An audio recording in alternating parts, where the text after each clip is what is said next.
Well, good morning, everybody. Thanks for coming and dragging yourself in early.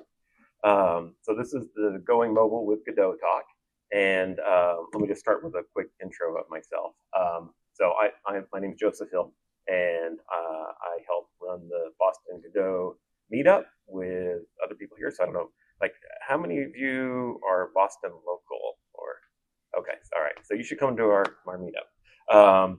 And along with Chad and Tom, who's not here this morning, we helped pull together the GodotCon, the first one in the United States here last year, and we're working on the next version, the next iteration of that now. And by day, I work on Xogot.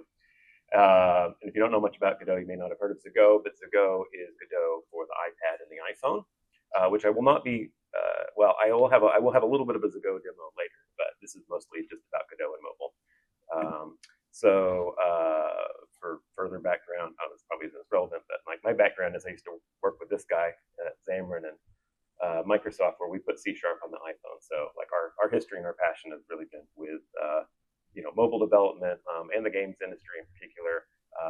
C# on the iPhone came from the work we did with Unity to help them get C# on the iPhone back in the day.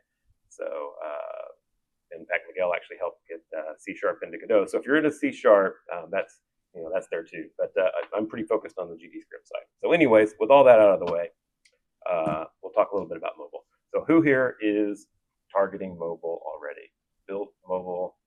All right. Okay, good. So this will be relevant to you because the question is really, well, should you be targeting mobile? And I'm here to tell you, yeah, I think the answer is yes, you definitely should be.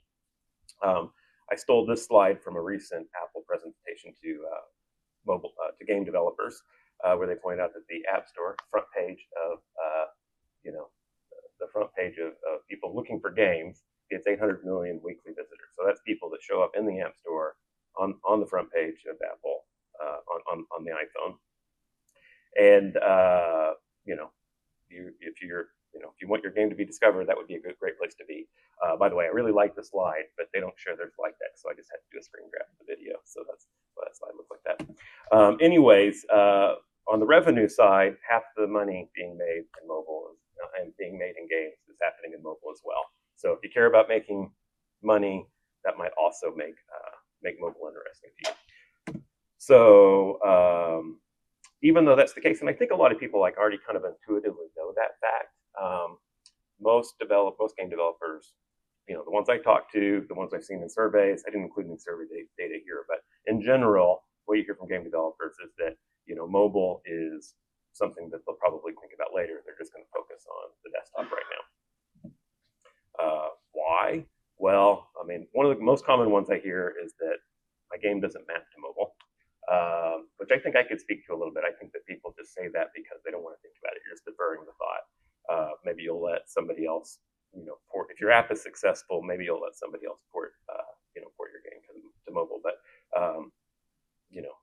but I think the lie we tell ourselves is I'm not doing mobile because my game really needs the keyboard or whatever experience that the desktop's going to be better on the big screen or whatever. There's other excuses. I think they're all addressable. I think the truth is that the real reason people don't target mobile is momentum. If you look at the desktop gaming market right now, it looks pretty healthy if you're in the US or even in Europe. Like, this is where all the desktop gaming is happening. But you can see that there's massive parts of the world where desktop is not there. It's not growing.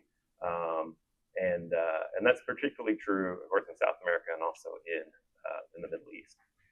Just as an aside, I'll say with our product, which is in the App Store that lets you make games on iPad and iPhone, like a lot of the activity we've seen is in the Middle East, because if you want to make a game, you don't have a desktop. There's not a lot of game engines that are out there. So, but there's that interest there. There's a growing interest in gaming around the world. And it's outside of the desktop. That's where it's happening. The second reason, I think, is the barrier to entry, or a perceived barrier to entry. It can be hard to do mobile if you don't know where to start. And so that's really what the rest of my talk is going to be about, how do you get past that barrier to entry. So let me break here and ask, who here is already using Godot? Okay, that's about the split I expected. That's great. Okay, well, you should be using Godot because it's great for mobile gaming. So you should, so I know I'm asking you to do two things here because you're going to target mobile and you got to pick a game engine to do it. But Godot is a great engine for that. There are other game engines that target mobile, but Godot is pretty lightweight, pretty fast. It's open source. That's great, and it's cross-platform. So they have the templates in there. It's not terribly difficult to target mobile as it is. It could be easier, but it's not. We'll get into that. That's later in the slides. So so let me talk about specific features. So Godot itself has pretty good baked-in support for touch by default.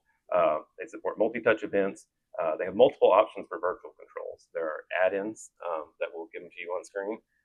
With Xogot, in my demo later, I'll show where we actually take advantage of the native virtual controls that the iPhone gives you baked in. In fact, I think I'll just speak about that here. If you're developing a game already for the desktop and you're supporting like Bluetooth controllers, and you already have your configuration set up for that, then then that should map pretty cleanly to on-screen controls. Now you may not want an on-screen experience, but like as far as getting there quickly, you can just simply enable virtual controls, and it will emulate the Bluetooth controller at the OS level on the iPhone. And the nice side benefit of that, or the way that that's architected within the iOS itself, is that when the Bluetooth controller is connected, the controls automatically hide. So it's you can connect and disconnect your Bluetooth controllers, and come in and out of the on-screen controls. I was looking for where I put my controller because I was thinking I might get it out in a minute and show that. It has gesture handling, and another great feature that's super easy to just turn on with a checkbox is mouse emulation from touch. This is particularly useful, for instance, if you're using mouse look for like a 3D game. You can just enable the mouse, to be emulated from touch, and you get your mouse look on screen, touch anywhere for free, essentially. Godot has a great 2D UI system. It is pretty first class in there. It gives you anchors and containers. I try to get a screenshot showing a little bit of everything here, where you can see the hierarchy of the scene. In this case, it's showing a heads-up display with a few controls in it. They have layout controls like H boxes and V boxes. You can set the anchor position, tell it to fill. That's all pretty first class in the design in there. They also within the project settings give you pretty good control over what the viewport's going to render like and how you want it to behave. So I really like that you can say my game's always going to be landscape and I always want the notch to be on the right, or you can say, hey, just do what the sensor tells me to do, or constrain it to just landscape or portrait based on the sensor. And the last part of the Godot pitch I will give, direct Godot, is that you launch a game with Godot, launches pretty quick. It's scripted, GD script. You don't, like you're not using C#, you get GD script, and that's a pretty fast, pretty great tool for fast iteration.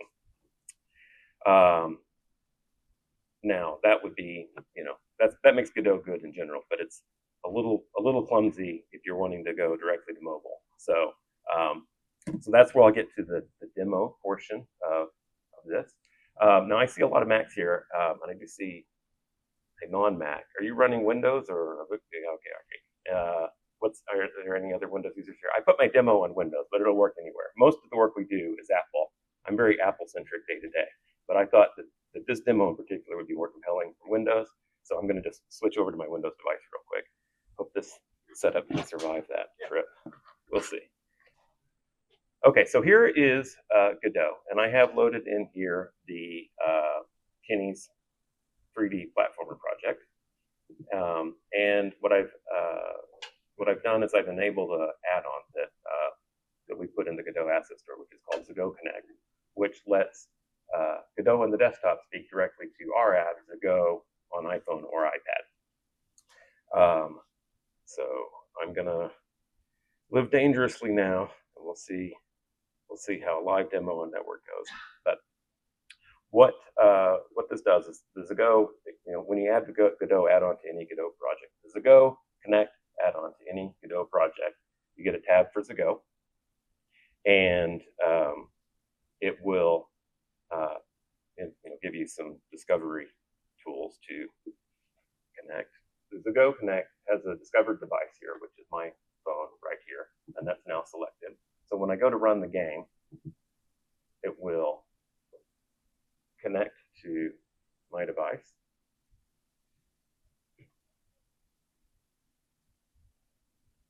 Will it? Oh no, operator error. I gotta click this button here to tell it to launch there. Sorry. Okay, that was the waiting. Okay, one more try. Okay, here we go. So anyways, so in the time there, mostly it was me, the slowdown here. It's pretty fast. It deployed this game to the phone. It actually is set to sensor control, so I'm going to rotate it if you can see it there. And I get good luck. I'm going to point at the screen here. So and it has the virtual controls enabled by default. So I can. Oh my gosh, you guys are so far away. I should have made you all scoot closer so you can see this. So anyway, so if I'm controlling it on screen, and I just ran into that point, and you can see there's some activity on screen where I hit the breakpoint in Godot on the desktop, and from there I can inspect the stack, look at local variables, I can step through, step out, I can continue, and basically do all the debugging I need pretty quickly. So anyways, I feel that Godot itself is a great platform for mobile, and I encourage everybody to consider targeting mobile. But if like to the extent that there are pain points, we've tried to address those with the Go here. So that's my demo, and I only have a little bit more presentation-wise, and then I can speak to questions. So the last time I gave a talk along these lines, which was to a Godot audience, it was very similar to the makeup here. There were not a lot of mobile targeting people in the audience, but to the extent that there were people that were doing Godot with mobile, their questions were immediately, well, yes, but like it's difficult to use the native APIs within Godot for Apple specific things, and Apple offers a lot of native features for game developers, and they especially like you to use them. So I came back from that talk, and I was speaking to Miguel, who's in the front of the audience here. Oh man, I forgot to show. I have another part of that demo I might do in a minute. Let me finish this talk, because I'm just going to plow through. There are other cool tricks you can do with the remote. Maybe if you want to see them, you can come up afterwards and I'll show you, because it's really hard to look at me demoing my phone from here anyways. So I came back and talked to Miguel about the shortcomings of the access to the native APIs for mobile game developers, and he got to work on the Godot Apple Plugins open source project that he's put out on GitHub and published. Sorry, I just lied today. It is in the store. Yeah, and it's in it's in the Godot App Store, the Godot Asset Library. So so if you want to access these features for the top requested features or other features, you can let us know. It's being actively developed project. And so that's most of what I have to say about mobile. My closing message to you would be, hey, you should really consider mobile. I hope I got that message across. Godot is a great environment for that, and there's no time like the present. And then I would encourage anybody that's interested. There's a great week of events happening here with game dev, with Boston Game Dev. So thanks for that. Thanks for letting me be a part of it. But in particular, there's a BOGO meetup tomorrow night at the Harpoon Brewery. So after a day of PAX, if you want to come hang out with us, we'll be there. I hope to see you there. And any questions? Yes. I have a two-part question. If you're comfortable saying this, is your game that you're planning to release on mobile, is it a paid app, or is it a free app with microtransactions or something different? So our app specifically has a lot, which is Go. It's a game. It's the game engine. It's the tools for making Godot games. Thank you. It's a great question. So let me just speak to that like broadly, since I kind of glazed over at the beginning. So Xogot is it is the Godot game environment I just showed you in Windows, but you can run it on iPad or iPhone, and it has full project compatibility with Godot on the desktop.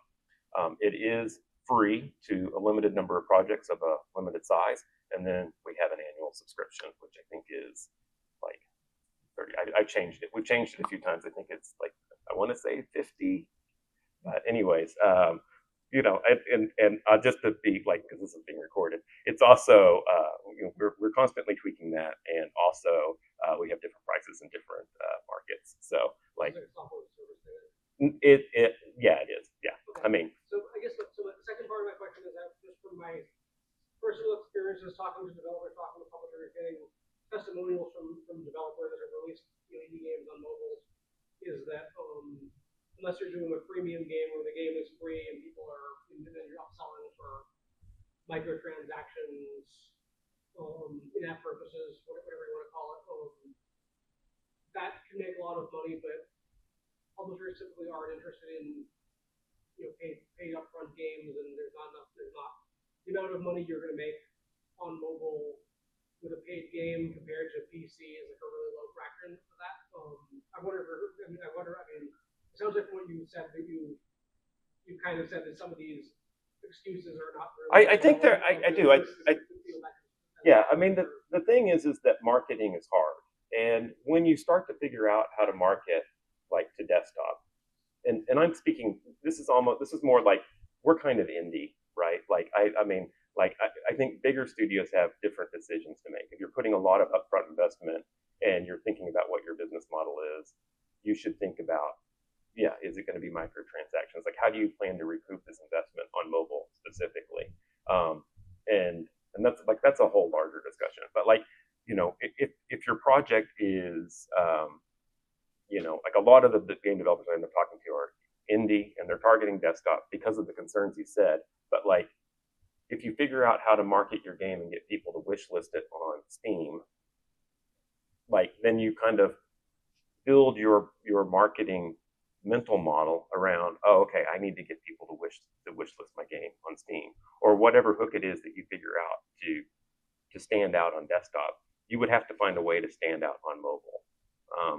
But like Apple, and it's funny because I stole the slide from this Apple talk where they're like speaking directly to that. I think they're aware of that that challenge that game developers have, and that's why they're trying to change the way that games are discoverable in the App Store. And they've also they add I call it the Steam wish list specifically because that's where a lot of developers get discovered and where they where they have a big audience when they launch the game. So you get in the wish list early, and then you publish your game 6 months later, and you have a lot of fanfare. And Apple didn't really have that, but they do now. Like they do have the ability for you to list a game as a pre-order game. So they're trying to shore up those shortcomings. Yeah, go ahead. I guess my last question is, if you were developing a paid or premium game that was for PC or console, or people are paying it, they get it all up front, would you also would you put that game on mobile? Would you consider that to be a wise investment? I mean, yeah, I personally think it would. I mean, you do have to think about what the experience is going to be. I wouldn't and I don't want to make it sound like you don't have to make decisions about oh, this is a different form factor. Like, do I expect people to play it landscape or mobile? Is it worth doing the work to make that change? There have been plenty of games that have been successful on desktop that have gone on to be far more successful on mobile. Often with little change. And then there are plenty that aren't successful because they don't reevaluate their business model. It might be that on the desktop, you're completely in the mode of, okay, you're going to pay up front. The list price of the game, that's all the money I'm going to make from it. And if I sell enough copies of it, then I make my target, right? And then if I go to list the same game in the App Store, I have to rethink, well, is this the right price for the size of audience I can reach? Like if I try to keep the same price I had on the desktop, there might be a lot of public negativity. And maybe you just need to have nerves still and say yes, okay, people complaining about the price of my game is actually a pretty good problem to have. Like I think a lot of people don't, you know. But I think the one thing that is missing, and I don't know if it's in that particular talk from Apple, but there's another one, and you do need to restructure. If you're going to mobile, you certainly can do upfront payments, and a lot of people do upfront payments, and it's okay, but it requires a very heavy upfront marketing effort, right? And what you said is really true, which is if you go with the premium route, right? What you typically see all these games do is they have like a level free, right? Or they have limited resources, and you either monetize additional, play enjoyment through levels, or give the people other things that they can do. And that was exactly where I was going. So I was just going to say, like, because I watched the same video. That was the same feedback that I had, which is that like a lot of people might say, okay, well, we'll just make the first level free, or like the change doesn't necessarily have to be massive. Like there's a whole spectrum you can go from. Okay, we'll make a first couple of levels free, or we'll put in some other kind of hard limit, and then we expect you to unlock the full game at the end of that, which I think is still a totally legitimate model, and a lot of people have done that in the past and are returning to it. And then the other option, the far end of the scale would be like microtransactions, which I think a lot of people don't want to go to mobile because they think, oh, well, I have to be in the microtransactions game, and that's not the kind of game I want to build. And I think that's like a legitimate feeling, and you shouldn't feel like you have to do microtransactions. There are a lot of different ways you can tweak your business model without having to completely change the whole thing. Thank you. Yep. Yes. Just a quick question. Are you guys putting in ARKit support?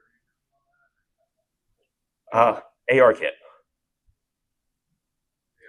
You mean you guys as in Godot, or you guys as in the free plugin that we made?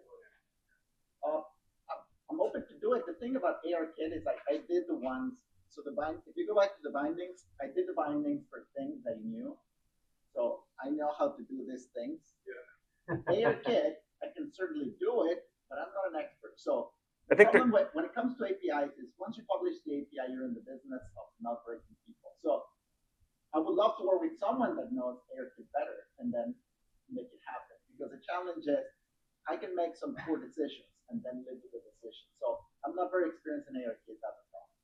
But if you know ARKit, would love to bring the ARKit. Like I think it would be great to have a discussion about exactly how you want to use ARKit and what you're expecting it of it, because I think the other side of the coin is would be like reality. Like if you're looking at like vision, and that would be different APIs, and there's a different ongoing development. Right, so I think that there's three challenges, right?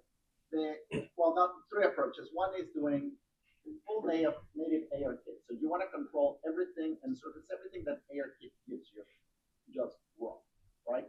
Then there is the another approach is that a bunch of things that ARKit does also happen to exist in OpenXR. So there is a discussion where people are saying, well, maybe what we need to do is just provide enough OpenXR capabilities to resurface ARKit. But you have the typical impedance mismatch. Not all the features map, not everything is exactly the same, so that's the second one.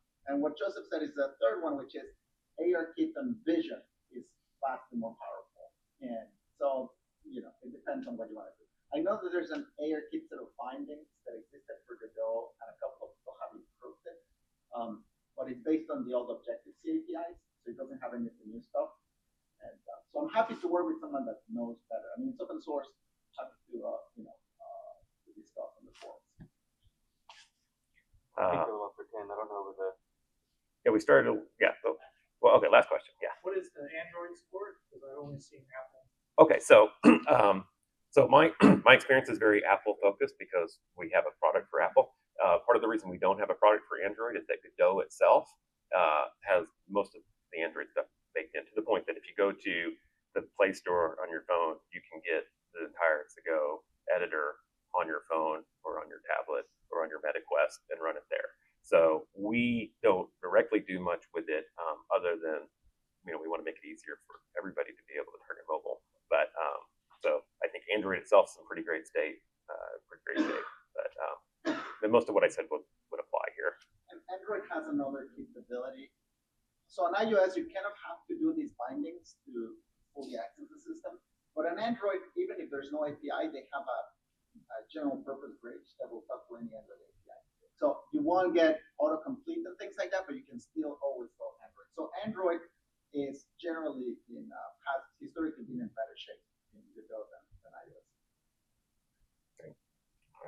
Thanks, everyone.